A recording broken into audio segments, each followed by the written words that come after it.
Finals week is quickly approaching and now it's crunch time.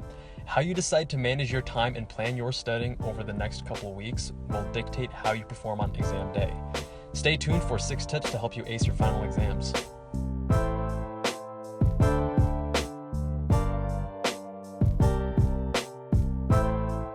What's going on, guys? This is Jay from medschoolinsiders.com. Let's get straight to it. First and most importantly, go into the last couple of weeks with a plan. Get your calendar out and mark the days for each exam. Based on the test days, work your way back with how you want to review the information. For example, let's say you have a final on Monday, December 5th and another one on Thursday, December 8th. If the first test is much harder and requires more studying, you may focus solely on that and then only start studying for test 2 after finishing test 1. On the other hand, if the first test is easy, you may start studying for the second test well before your first test and then only study for test 1 a couple days leading up to it. This obviously depends on your course load and which finals you have, so figure out what works best for you. Now, when I say plan what you're going to study, I literally mean write out what chapters or what topics you plan to review for each day leading up to the exam. Final exams generally include all of the information since the beginning of the course. I recommend spending less time reviewing information that was tested on the midterm and more information from the second half of your course. This is for 2 reasons. First, you should already be familiar with information from the first half of the class. After all, you took a test on it, and therefore you will need less time to review it. Secondly, final exams generally favor information that hasn't already been assessed in prior exams. Meaning, even though the class is technically supposed to include information from the whole course, it probably includes a majority of information since after the midterm. Now, when you're making this plan, give yourself some wiggle room. You will probably fall behind on your schedule, so have a few catch-up blocks to account for this. Also, if you are not able to review all the information that you wanted to on your schedule, don't worry, it's not the end of the world. You can still totally do well in your exam. Now, don't neglect other areas of your life. True story, I had a friend in college who took pride in the fact that during finals week, he would not shower for 4 or 5 days straight at a time.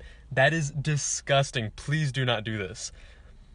It's important to remember that you can only study and absorb so much information in a day. By neglecting other areas of your life, you're not doing yourself any favors.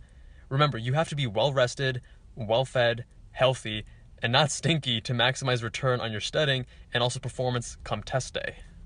Because you can only study so many hours in a day, longer hours yields diminishing returns. Therefore, efficiency is the name of the game. Schedule your study breaks around meals, errands, and exercise. For example, wake up, have breakfast, then study for 2 hours using Pomodoro. At your break, start laundry, then do another 2 hours of Pomodoro. Then have lunch, followed by another 2 hours of Pomodoro. At this point, you're probably pretty tired of studying, so go to the gym and get a workout in. I have more information on the Pomodoro technique in this video above. Use group study, but don't overdo it. Group study is excellent to maintain motivation and discuss difficult concepts. However, it also generally slows you down. Therefore, only group study occasionally. Have an agenda with the group as to what lectures or topics you all want to go over, and this will help keep you guys on track. Taking turns teaching difficult concepts to one another will also benefit everyone involved, especially in classes that are heavy on concepts and have essay-based questions. More on that next. So tailor your study approach based on the exam. For physics, math, or chemistry, doing loads of practice questions is probably one of the best ways to prepare for your exam. The exam is going to have a series of problems that you need to solve and show your work for. But remember, making sure you review and understand the mistakes you made are also equally important. So for more conceptual classes like neurophysiology or biology, essay questions are more common. Group study here is actually great to reinforce those difficult concepts. If you can teach a concept to someone else, chances are that you have a solid grasp of it and you're ready for the exam. For multiple choice questions, memorization is king. I recommend focusing on flashcards with spaced repetition. The gold standard for this is Anki.